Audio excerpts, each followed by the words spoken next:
तो विधानसभा चुनाव हरियाणा में होने हैं। सियासी तौर पर हरियाणा हॉट है और ऐसे में कांग्रेस और आम आदमी पार्टी में गठबंधन होगा या नहीं होगा, इसी का औपचारिक ऐलान अगर होना होगा तो कब होगा, ये सवाल लगातार बना हुआ है। लेकिन गठबंधन के मुद्दे को लेकर सियासी बयानबाजी वो दोनों तरफ से जारी है। इसी से जुड़ी एक बड़ी खबर मैं आपको बताने जा रही हूं।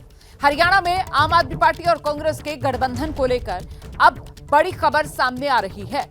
हरियाणा के आम आदमी पार्टी प्रदेश अध्यक्ष सुशील गुप्ता का बड़ा बयान सामने आया है।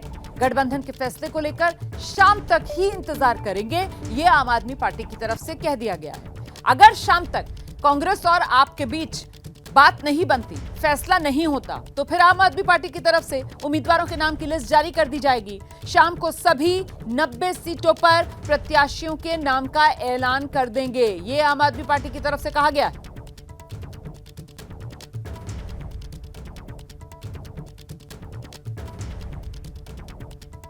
आम आदमी पार्टी हरियाणा का प्रदेश अध्यक्ष होने के नाते मैं तैयारी कर रहा हूं 90 विधानसभा सीटों पे। आलाकमान की तरफ से अगर जो गठबंधन की कोई खबर हमारे पास अभी तक आई नहीं है, अगर आज खबर नहीं आती है तो शाम तक हम अपनी 90 विधानसभाओं की लिस्ट जारी करेंगे। आम आदमी पार्टी पूरी तैयारी के साथ लगी हुई है और पूरी तैयारी हमारे पास है, बस थोड़ा सा इंतजार है, नहीं तो आज जारी करेंगे शाम तक। तो सुशील गुप्ता को आप सुन रहे थे, उनकी तरफ से कहा जा रहा है कि हम शाम तक इंतजार करेंगे। देखिए, लगातार पिछले कुछ दिनों से आम आदमी पार्टी और कांग्रेस हरियाणा विधानसभा चुनाव साथ आएंगे नहीं आएंगे, इसी को लेकर सस्पेंस बना हुआ है। और उस सस्पेंस से क्या तंग आकर सुशील गुप्ता की तरफ से कहा जा रहा है कि साहब शाम तक अगर फैसला नहीं होता है तो हम तो सभी 90 की 90 विधानसभा सीटों पर उम्मीदवारों के नाम का ऐलान कर देंगे, ये भी सवाल है। आपसे गठबंधन को लेकर अब कांग्रेस की तरफ से भी बयान सामने आया है। कांग्रेस की तरफ से कहा जा रहा है सस्पेंस बरकरार रहना चाहिए। पवन खेड़ा ने बयान दिया है और देखिए, वो कह रहे हैं कि ये नेटफ्लिक्स का जमाना है, इंतजार कीजिए। तो क्या कांग्रेस इस पूरे मामले को कुछ हल्के में लेती हुई नजर आ रही है? ये अपने आप में सवाल है। कांग्रेस और आम आदमी पार्टी के गठबंधन को लेकर सस्पेंस कायम है। 12 तारीख जो है वो नामांकन की आखिरी तिथि है, 4 दिन बचे हैं और अब तक तस्वीर साफ नहीं है कि गठबंधन होगा कि नहीं होगा। क्या आज इस पर तस्वीर कुछ? अभी 4 दिन बचे हैं तो इतनी जल्दबाजी में क्यों है? सस्पेंस को और लंबा खींचिए। आजकल तो नेटफ्लिक्स का जमाना है, लंबे लंबे सीरियल्स चलते हैं, ये हमारे भी चलने दीजिए। इसलिए क्योंकि सुशील गुप्ता जो आम आदमी पार्टी के प्रदेश अध्यक्ष हरियाणा के, वो कह रहे हैं कि शाम तक सभी सीटों पर उम्मीदवारों का ऐलान कर दिया। टिप्पणी पे तो आप उनसे पूछिए, क्यों कहा, हमसे क्यों पूछते हैं? तो सुशील गुप्ता के बयान को लेकर पवन खेड़ा कह रहे हैं उन्हीं से पूछ लीजिए। कांग्रेस को लेकर वो कह रहे हैं कि साहब सस्पेंस बना रहना चाहिए, इंतजार करिए, नेटफ्लिक्स का जमाना है। और इस बीच कांग्रेस से गठबंधन को लेकर आम आदमी पार्टी की तरफ से भी लगातार बयान सामने आ रहे हैं। आम आदमी पार्टी के सांसद हैं संजय सिंह, उन्होंने गठबंधन पर बयान दिया है। कह रहे हैं अब हमारे पास कम समय बचा है, सभी सीटों पर आपकी तैयारी पूरी है, आलाकमान के फैसले का इंतजार है, ये कहना है संजय सिंह का। जल्द जारी होगी कैंडिडेट्स की लिस्ट।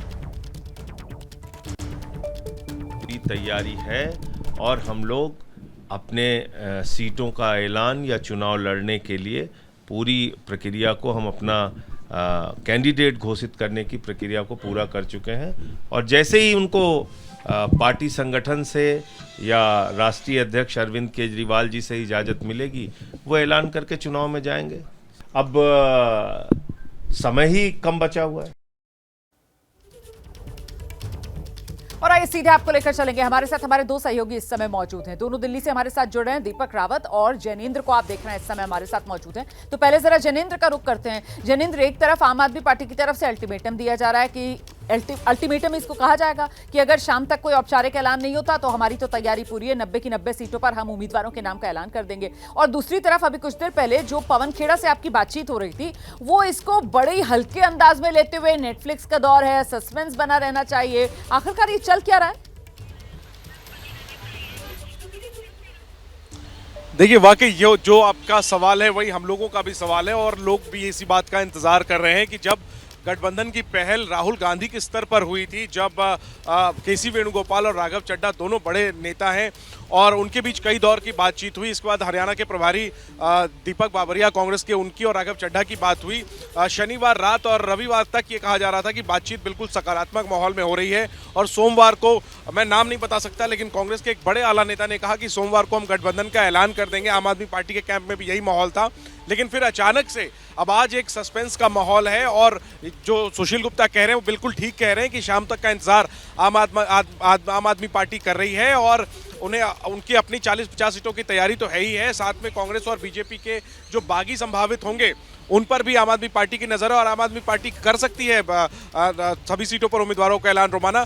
लेकिन अभी भी कांग्रेस में कुछ जो उच्च स्तर पर नेता हैं वो भरोसा जता रहे हैं कि चूंकि पहल राहुल गांधी ने की है, ऐसे में ये गठबंधन होकर रहेगा। सीटों को लेकर पेंच अभी भी फंसा हुआ है। कल ये संकेत मिले थे कि कलायत और जींद की सीट आम आदमी पार्टी को मिलने जा रही है, कांग्रेस राजी हो गई है और कांग्रेस का जो प्रस्ताव था कि एनसीआर की सीटें आप लड़ लीजिए, उसके लिए आम आदमी पार्टी राजी हो गई है और 5-6 सीटों पर बात लगभग बन गई है।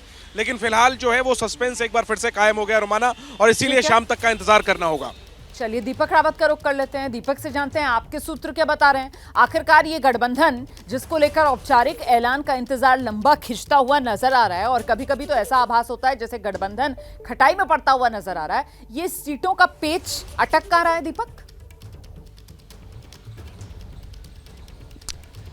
बहुत कुछ अटका हुआ है रोमाना। सीटें जो चाहती थी आम आदमी पार्टी, उसमें से एक सीट ऐसी थी कि जिसको कलायत को लेकर जो बातचीत जनेंद्र भी कर रहे हैं, उस पर कांग्रेस के नेता हैं वो चाहते हैं कि उनको सीट मिले, लेकिन आम आदमी पार्टी चाहती है कि हमारे पास कुछ ही नेता हैं जो कि चुनाव जीत सकते हैं, उनको सीट दी जानी चाहिए। लेकिन इससे ज़्यादा बात इस हद तक पहुँच गई है कि अब आम आदमी पार्टी बहुत ज़्यादा परेशान है। सीधे तौर पर सूत्र ये जानकारी दे रहे हैं कि अब आम आदमी पार्टी को बिल्कुल गठबंधन की कोई उम्मीद नहीं है। उनको ये लगता है कि हमने बहुत देर कर दी है और अब और देर ना हो, इसलिए आज लिस्ट जारी कर देनी चाहिए। लिस्ट पर काम तैयार हो चुका है, आज दोपहर या शाम तक लिस्ट आ जाएगी। आम आदमी पार्टी का ये भी कहना है, सूत्रों के हवाले से मैं जानकारी दे रहा हूं कि जो बातचीत का क्रम चल रहा था कांग्रेस और आम आदमी पार्टी के बीच में, वो क्रम भी अब टूट चुका है। यानी कि जो आम आदमी पार्टी ने अपनी बात रखनी थी वो रख दी है, कांग्रेस को फैसला लेना था, लेकिन कांग्रेस अब बातचीत नहीं कर रही है, ये आम आदमी पार्टी के सूत्र कह रहे हैं। तो सीधे तौर पर अब बिल्कुल नाउम्मीदी के साथ आम आदमी पार्टी आगे बढ़ने की कोशिश करेगी। आम आदमी पार्टी के नेता लगातार ये कह रहे हैं, ऑन कैमरा नहीं ऑफ कैमरा सही, कि कांग्रेस ने उन्हें इस पूरे चुनाव में इस तरीके से घुमाया कि हम गठबंधन कर लेंगे तो इतने सीटों पर आप चुनाव लड़ लेंगे, हम इस तरीके से आगे बढ़ेंगे। लेकिन उनको लगता है कि कांग्रेस ने पूरा खेल इस तरीके से रचा कि आम आदमी पार्टी गठबंधन के फेर में फंसे रहे और वो अपने प्रचार प्रसार को रोक दे, अपने कैंडिडेट ना उतार सके, जिसका फायदा कांग्रेस को मिले। और कुछ वैसा ही होता हुआ नजर आ रहा है। इसलिए आम आदमी पार्टी के नेता अब बहुत ज़्यादा नाराज हैं कांग्रेस से और ये कह रहे हैं कि इसकी नाराजगी का खामियाजा उन्हें आगे भुगतना होगा। ये वजह कि लगातार अब बयान भी आ रहे हैं। कुछ ही दिन पहले संदीप पाठक ने कहा कि जो हमें कम आंकेगा वो भविष्य में भुगतेगा। यानी कि सीधे तौर पर दिल्ली विधानसभा की बात थी, दिल्ली विधानसभा में भी गठबंधन को लेकर चर्चा थी, लेकिन अगर हरियाणा में गठबंधन नहीं होता है तो दिल्ली में भी भूल जाइए कि पार्टी आम आदमी पार्टी गठबंधन करना चाहेगी कांग्रेस के साथ। बहुत शुक्रिया दीपक रावत, आपका भी, जनेंद्र आपका भी इस तमाम जानकारी के लिए। और आइए अब आगे बढ़ते हैं, अगली बड़ी खबर का हम रुख करेंगे। आम आदमी पार्टी और कांग्रेस गठबंधन को लेकर मनोहर लाल खट्टर, उनका भी बयान आया है। केंद्रीय मंत्री मनोहर लाल खट्टर, पूर्व मुख्यमंत्री हरियाणा के, वो कह रहे हैं इन लोगों ने अपनी हार स्वीकार कर ली है, गठबंधन का मतलब ये अपने दम पर नहीं बढ़ पा रहे। ये कहना है मनोहर लाल खट्टर का, सुनिए। इस गठबंधन के नाते से जैसे विचार उनके मन में आया तो साफ ये पता लग रहा है, आपको भी पता लग रहा है, हमको भी पता लग रहा है कि वो अपनी हार मान चुके हैं। अगर वो हार न मानते तो इस प्रकार के गठबंधनों की बातें क्यों करते। तो गठबंधन का विषय ये है, आखिर गठबंधन तो मजबूरी में हमने भी किया था। गठबंधन का अर्थ ही ये होता है कि वो अपने दम पर आगे नहीं बढ़ पा रहे हैं, तो इसीलिए गठबंधन हो रहा है।